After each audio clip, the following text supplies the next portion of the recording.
हमारा शरीर 5 तत्व यानी जल, पृथ्वी, आकाश, अग्नि और वायु से मिलकर बना है। आयुर्वेद के अनुसार शरीर का स्वास्थ्य इन 3 चीजों पर सबसे ज्यादा निर्भर करता है, वात, पित्त और कफ। ये तीनों अगर शरीर में संतुलित अवस्था में हैं तो आप स्वस्थ हैं। अगर इनमें से किसी का भी संतुलन बिगड़ा तो रोग उत्पन्न होने लगते हैं। इसी वजह से इन्हें दोष कहा गया है। इन दोषों की संख्या 3 होने के कारण ही इन्हें त्रिदोष कहा जाता है। प्रत्येक दोषों में 5 तत्वों में से 2 तत्व होते हैं और उन्हीं तत्वों के स्वभाव के आधार पर इन दोषों के लक्षण निर्धारित किए जाते हैं। जैसे कि वात दोष आकाश और वायु इन 2 तत्वों से मिलकर बना है। इन दोषों के असंतुलित होने के 2 मुख्य कारण हैं, या तो दोषों की बढ़ोतरी और दूसरा इनमें कमी। आपकी खराब जीवन शैली और खान पान में इनका प्रभाव बदलता रहता है। यही बीमारियों के मुख्य कारण हैं। वात दोष वायु, आकाश इन 2 तत्वों से मिलकर बना है। वात दोष को सबसे अधिक महत्वपूर्ण माना गया है। इसके अनुसार जो तत्व शरीर में गति या उल्लास उत्पन्न करे वह वात या वायु कहलाता है। शरीर में उत्पन्न होने वाली सभी प्रकार की गतिविधियां इसी वात के कारण होती हैं। जैसे कि हमारे शरीर में रक्त संचार का होना, वात की वजह से शरीर की सभी धातुएं अपना अपना काम करती हैं। शरीर में खाली स्थान पर वायु पाई जाती है। एक अंग का दूसरे अंग के साथ संपर्क भी वात के कारण ही संभव है। शरीर से पसीना आना या मल मूत्र निकलने की प्रक्रिया वात के कारण होती है।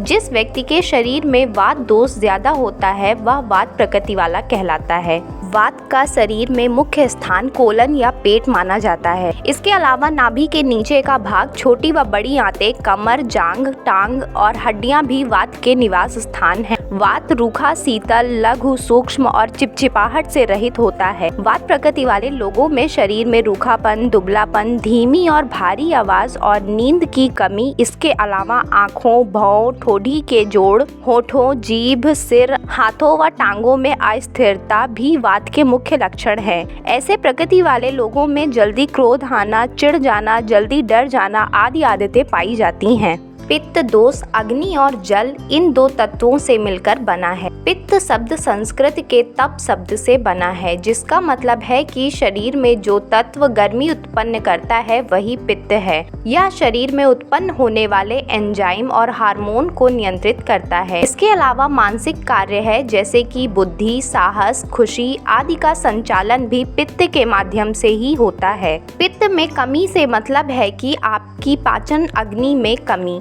अगर शरीर में पित्त दोष ठीक अवस्था में नहीं है तो आपके पाचन तंत्र में कब्ज से जुड़ी समस्याएं अधिक होती हैं। जिस व्यक्ति के शरीर में पित्त दोष ज्यादा होता है वो व्यक्ति पित्त प्रकृति वाला कहलाता है। शरीर में पित्त का मुख्य स्थान पेट और छोटी आंत है। इसके अलावा छाती व नाभि का मध्य भाग, पसीना, लिम्फ, खून, पाचन तंत्र, मूत्र संस्थान भी पित्त के निवास स्थान हैं। वात की ही तरह पित्त दोष का भी शरीर के स्वास्थ्य और स्वभाव पर प्रभाव पड़ता है। पित्त का मुख्य गुण अग्नि है। गर्मी ना बर्दाश्त कर पाना, शरीर का कोमल और स्वच्छ होना, त्वचा पर भूरे धब्बे, बालों का जल्दी सफेद होना आदि पित्त के लक्षण है। इसका एक गुण तरल भी है, जिसकी वजह से मांसपेशियां और हड्डियों के जोड़ों में ढीलापन, पसीना, मल और मूत्र का अधिक मात्रा में बाहर निकलने जैसे लक्षण आते हैं।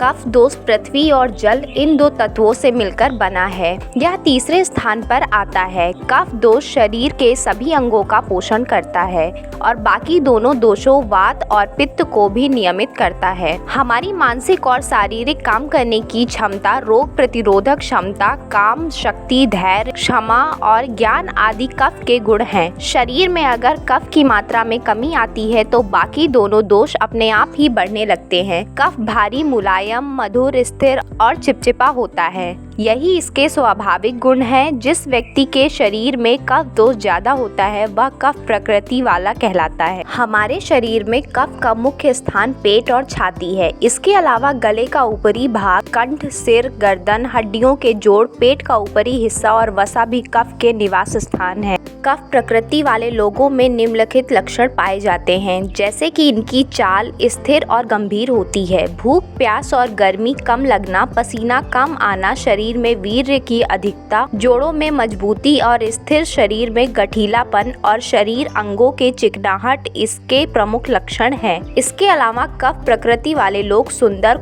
खुश मिजाज, कोमल और गोरे रंग के होते हैं।